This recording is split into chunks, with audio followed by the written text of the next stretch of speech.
پشه منه، قربونش بشم منه، پشه خودمه، پشه ماشاءالله پشه چه بزرگ شده. پشن دیگه آقا بزرگ میشن.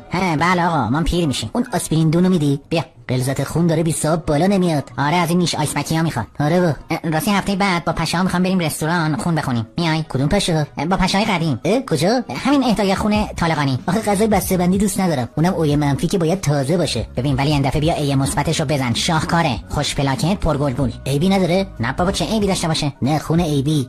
چرا بابا همه چی داره. ببینم هفته دیگه که مردین. یعنی چی؟ من فقط 3 روز دنیا اومدم. بابا کلا 7-8 روز زنده ایم. من خودم هفته بعد با یه دختر پشه قرار داشتم، دیدم نمیرسم.